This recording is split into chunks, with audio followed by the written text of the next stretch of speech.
BSc nursing, ये बहुत ही demand में रहने वाला कोर्स है और एएमयू से ये कोर्स होता है। तो कितनी सीट्स हैं यहाँ पे, कैसे कैसे एडमिशन होगा, क्या फी होगी, फॉर्म्स कब आएंगे, प्लेसमेंट वगैरह का क्या है, वगैरह वगैरह, ये सारी डिटेल ए टू जेड हम यहाँ पे आपको बताने वाले हैं आज की वीडियो में। तो बने रहिएगा शुरू से लेकर के आखिर तक, बीच में कहीं भी आपको स्किप नहीं करना है वीडियो, अगर आप कंप्लीट डिटेल और ऑथेंटिक डिटेल चाहते हैं तो।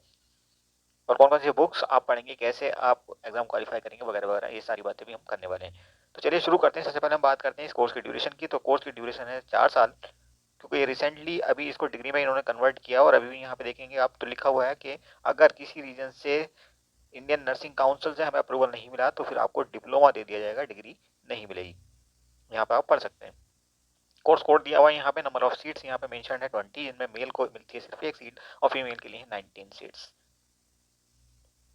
उसके बाद बात करते हैं क्वालिफाइंग एग्जामिनेशन कौन सा आपने पास किया हुआ होना चाहिए जब आप फॉर्म भरेंगे। तो यहाँ पे ये कहा गया है कि आपने पीसीबी के साथ 10+2 किया हुआ होना चाहिए और फिजिक्स केमिस्ट्री और बायोलॉजी में मिला करके 45% मार्क्स एटलीस्ट आपके पास होने चाहिए। साथ ही साथ आपके पास इंग्लिश लैंग्वेज भी होनी चाहिए, इंग्लिश कोर या इंग्लिश इलेक्टिव के फॉर्म में। क्लियर। इसके बाद बात करते हैं एज लिमिट की। देखिए यहाँ पे एज लिमिट दी हुई है 17 साल on 31 December in the year of admission. जिस साल आप एडमिशन चाहते हैं उस साल 31 दिसंबर को आपने 17 ईयर्स कंप्लीट होना चाहिए। एडमिशन कैसे होगा, तो एडमिशन टेस्ट के थ्रू होगा। इसके लिए एक अलग से टेस्ट होता है, उसका क्वेश्चन पेपर भी हम अवेलेबल करा देंगे जितनी जल्दी हो सकता है, और आपको भी डिटेल्स सॉल्यूशन अवेलेबल कराएंगे। अब हम बात करते हैं टेस्ट पेपर कैसा होने वाला है और टेस्ट सेंटर कहाँ पे रहने वाला है। टेस्ट सेंटर इसके लिए सिर्फ और सिर्फ एएमयू अलीगढ़ रहेगा और कोई कैंपस में इसका एडमिशन टेस्ट नहीं होगा इस कोर्स के लिए। और अगर टेस्ट स्ट्रक्चर की पैटर्न की अगर हम बात करें तो यहाँ पे देखिए 100 मार्क्स का ये होने वाला है, जिसमें 100 क्वेश्चन पूछे जाएंगे, जिसमें 30 नंबर का आने वाला है आपका जनरल नॉलेज एंड इंग्लिश। अब अगर हम बात करें कि इसके लिए बुक आप कौन सी पढ़ोगे, तो आप पढ़ोगे इंग्लिश की ल्यूसेंट की एक बुक आती है, इंग्लिश ग्रामर वगैरह दी होती है उसमें, एमसीक्यूज वगैरह। और साथ ही साथ जनरल नॉलेज के लिए भी आप ल्यूसेंट की बुक पढ़ेंगे। और कोई बुक आपने नहीं छेड़नी है। जो अब बुक्स आपको बताई जा रही है सिर्फ वही बुक्स आपने पढ़नी है, कुछ भी एक्स्ट्रा आपने नहीं पढ़ना है। क्लियर। लेकिन कोशिश करनी है कि इनका रिवीजन जितनी बार हो सके उतना अच्छा है। लास्ट के 1 महीने में एग्जामिनेशन से एक महीना पहले अगर आप इन किताबों को कम से 5-5 बार दोहरा सकते हो तो फिर आपका एडमिशन यहाँ पे कोई भी नहीं रोक सकता। डेफिनेटली यहाँ पे बहुत तगड़ा कंपटीशन होता है एमयू के अंदर या जामिया के अंदर, क्योंकि माइनॉरिटी ऑर्गेनाइजेशन है और बहुत सस्ती ऑर्गेनाइजेशन है, यहाँ पे फी बहुत कम होती है। क्लियर। अब हम दूसरे टॉपिक की बात करते हैं। दूसरे टॉपिक से जिससे सवाल आने वाले हैं फिजिक्स और केमिस्ट्री से। तो ये आपके सवाल आएंगे 30 सवाल, ऑलमोस्ट 15-16 सवाल फिजिक्स से और 15-16 सवाल केमिस्ट्री से। उसके बाद बारी आती है बायोलॉजी की।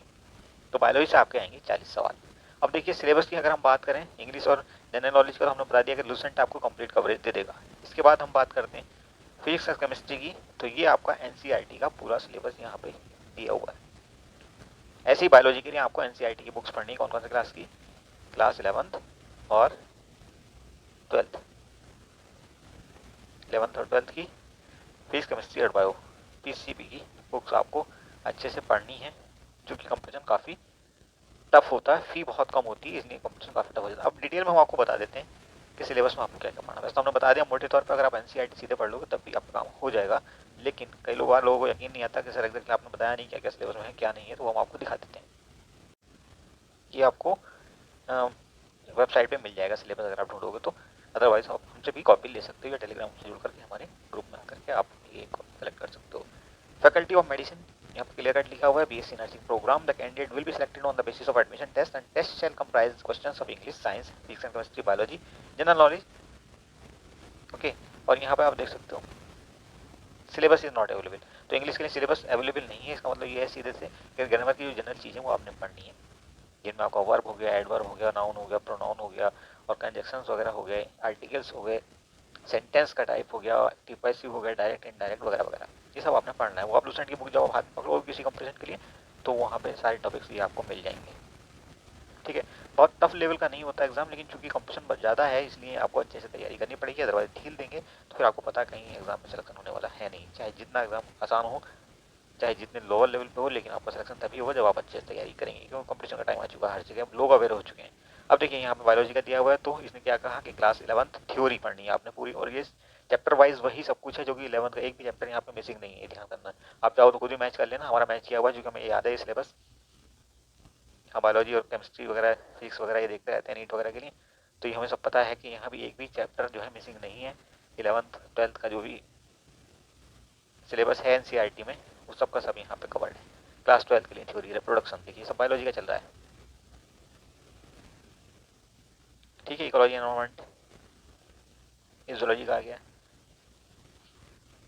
अब देखिए केमिस्ट्री के लिए दिया हुआ है, तो क्लास 11 12 का फिर से वही बात आ गई। क्लास 11 12 की पूरा जो एनसीईआरटी में सब कुछ यहाँ पे है, तो किसी दिन की कटिंग नहीं दिखाई दे रही है सिलेबस में। ज़्यादा वॉल्यूशन आपको लेनी नहीं है, एनसीईआरटी की बुक्स उठाइए और फिजिक्स केमिस्ट्री बायोलॉजी आपकी एनसीईआरटी से तैयार हो जाएगी। देखिए यहाँ पे केमिस्ट्री का ये सॉलिड स्टेट क्लास 12 की केमिस्ट्री आ गई है पूरी। ठीक है, ये ऐसे ही फिजिक्स में आप देखेंगे पूरे का पूरा सिलेबस, कुछ भी इसमें डिडक्शन नहीं है कहीं से कहीं तक भी। तो किस तरह को गलतफहमी आपको पाने की जरूरत नहीं है, बुक्स कहीं चलानी नहीं है, आपने एनसीईआरटी की प्रैक्टिस करनी है और फिर बाद में जितना हो सके एमसीक्यूज की प्रैक्टिस करनी है। चाहे आपको यहाँ पे थोड़ा सा ये मैथमेटिक्स भी दिया हो, चाहो तो मैथमेटिक्स ड्रॉप भी कर दो, कोई दिक्कत नहीं है। ठीक है, अगर आपको मैथमेटिक्स परेशान करता है, लेकिन बाकी सिलेबस आप अच्छे से तैयार कर लेना। मैंने इसलिए कहा क्योंकि मैक्सिमम बच्चे हैं वो फिजिक्स केमिस्ट्री बायोलॉजी वाले जो हैं उनके लिए मैथ्स में दिक्कत आ जाती है। अगर किसी ने मैथ्स साथ में लिया हुआ है, पीसीएमबी का कोई स्टूडेंट है, तो उसे कोई दिक्कत कहीं से कहीं तक नहीं है। Clear?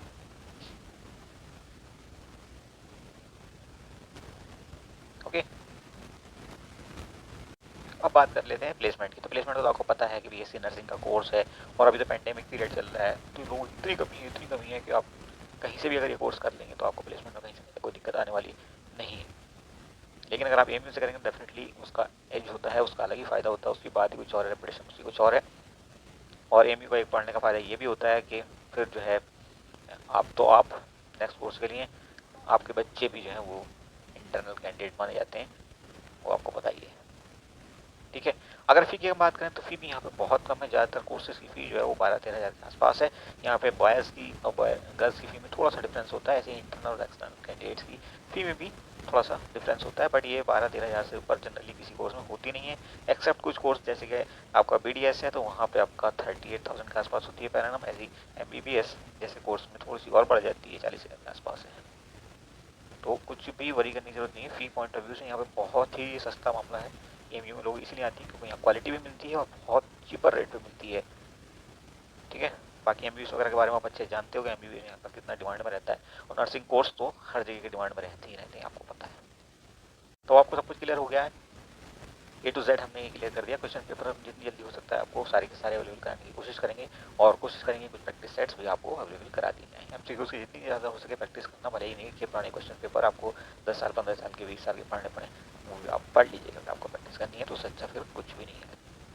Thank you for watching.